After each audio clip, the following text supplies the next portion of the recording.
have you ever been somebody? Have you ever been somewhere where like just there's only one person in your entire life that you actually care about? He was the eldest son of the most famous wilderness family on American television, the one viewers watched build cabins in the Alaskan rain, haul supplies across frozen terrain, and grin into the camera like a man who had everything figured out.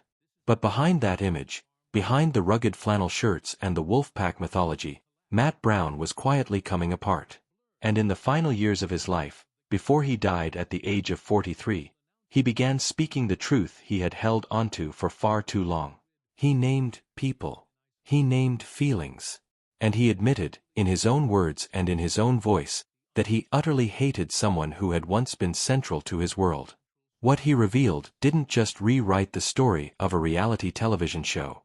It rewrote the story of a man. This is that story, told fully, told honestly, and told the way Matt deserved. Alaskan Bush People premiered on the Discovery Channel on May 6, 2014, and within its first season it had captured something that reality television rarely manages to produce. The feeling that you were watching a genuinely different kind of family. Billy Brown, the patriarch, was a charismatic storyteller with an almost mythological self-image. Ami Brown, the matriarch, was warm and quietly resilient. Their 7 children, Matt, Bam Bam, Bear, Gabe, Noah, Snowbird, and Rain, formed what the show branded the Wolfpack, a tightly bonded unit that the audience was told lived, worked, and survived as one. As the eldest son, Matt occupied a specific and important space in that structure. He was the one who had presumably been shaped longest by Billy's philosophy. He was first in the birth order, and in many ways, first in the camera's gaze. Throughout the show's early seasons, filmed primarily around Hoonah and Chichagof Island in southeast Alaska, Matt featured prominently in the kinds of storylines that defined the series. Shelter construction, boat navigation, supply runs through difficult terrain, the slow and physical work of building what the family called Browntown. Production presented him as capable, committed, and indispensable. Audiences responded. The show drew millions of viewers.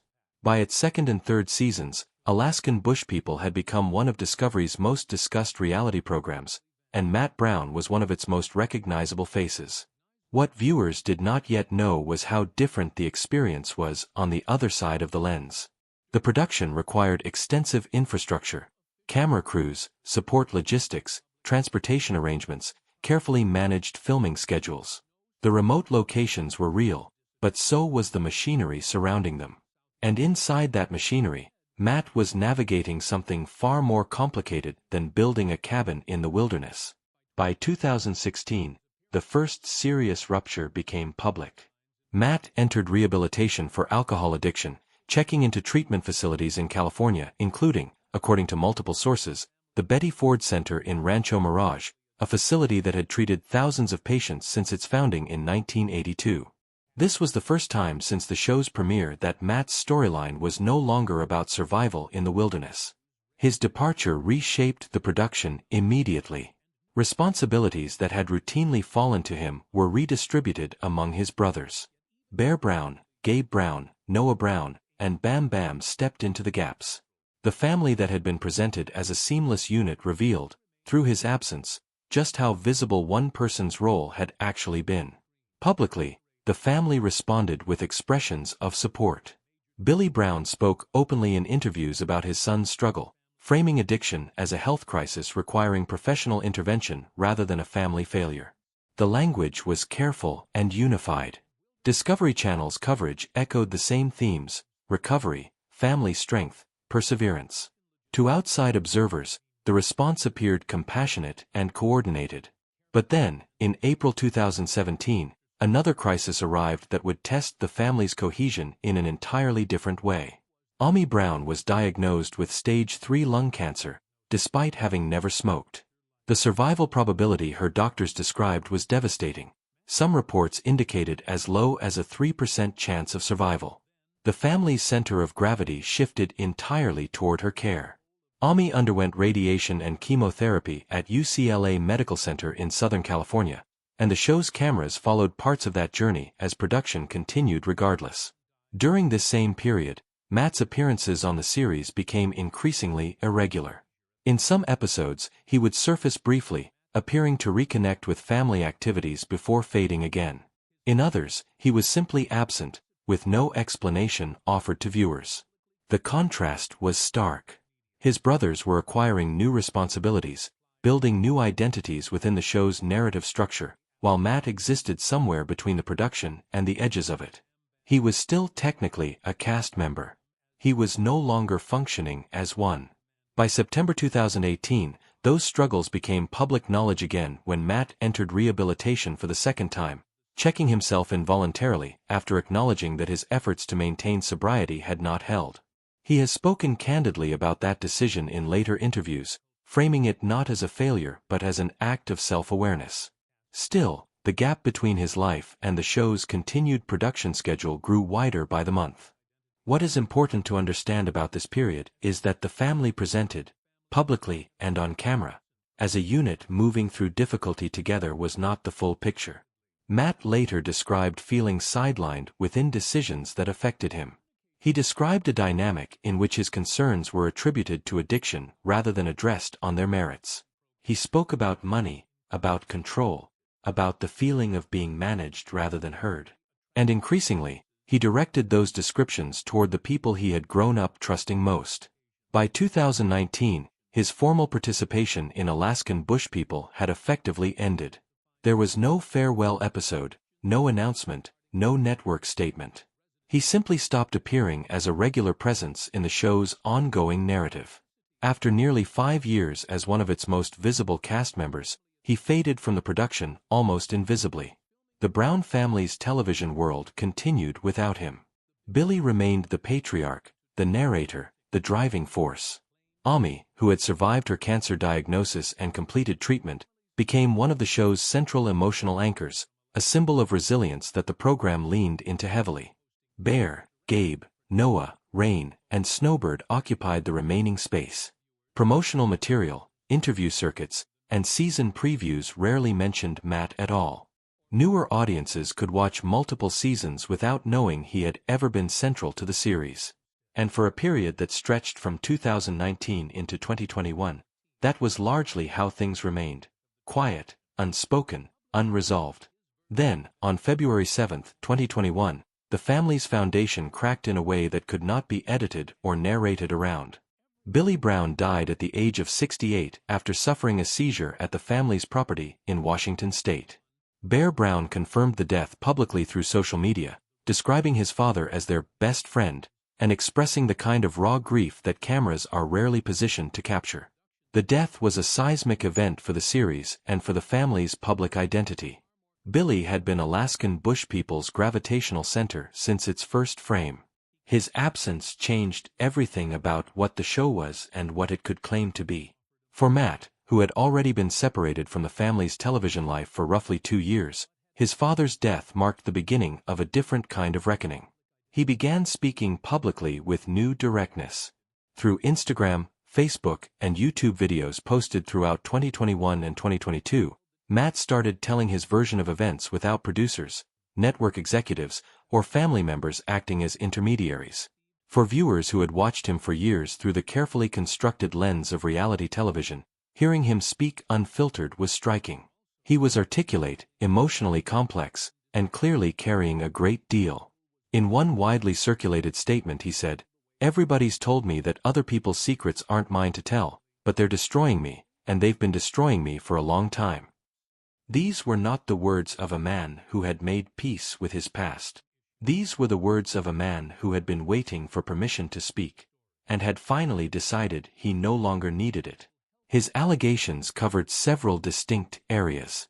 On the subject of financial compensation, he claimed that money tied to the series had been controlled within the family structure in ways that left him with comparatively little, despite what he described as significant contributions to the show's success and cultural profile.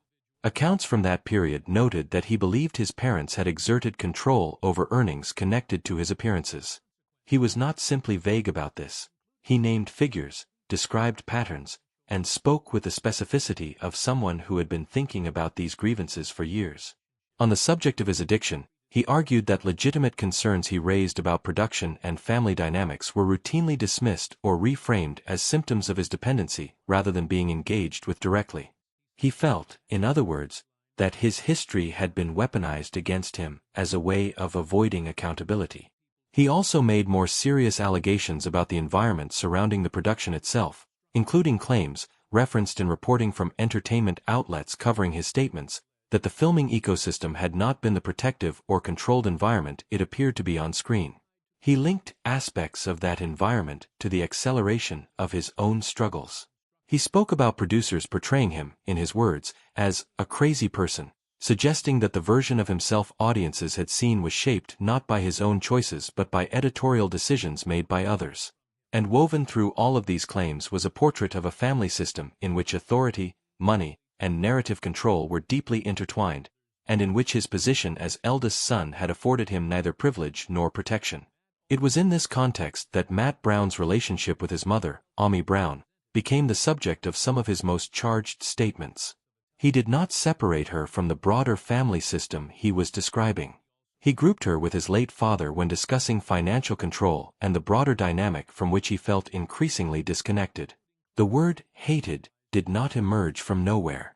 It emerged from years of accumulated experience, of feeling dismissed, of watching a version of himself constructed for television that bore little resemblance to the person he actually was, of raising concerns that were absorbed into a larger narrative machine without ever being genuinely addressed.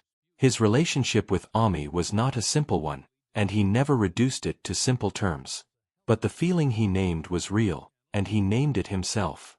The Discovery Channel did not issue a detailed public response to Matt's allegations. No verified lawsuits resulted in documented findings that confirmed or denied his specific claims. His account was, as all such accounts are, a single perspective, shaped by his experience, his pain, and the particular lens through which he had come to see the years he spent on that show. But the weight of what he described, and the consistency with which he described it across multiple platforms and conversations, made it impossible to dismiss as simple bitterness or confusion. What followed the public statements was a period of continued difficulty. Matt remained outside the structured filming schedule, living independently, managing ongoing struggles with sobriety, and existing largely apart from the public identity that had once defined him. The family continued producing new seasons of Alaskan Bush People.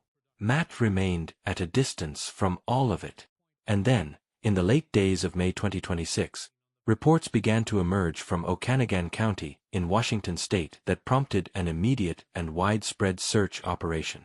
Deputies from the county sheriff's office deployed boats, sonar equipment, divers, and search teams to the Okanagan River after reports of an unidentified man in the water.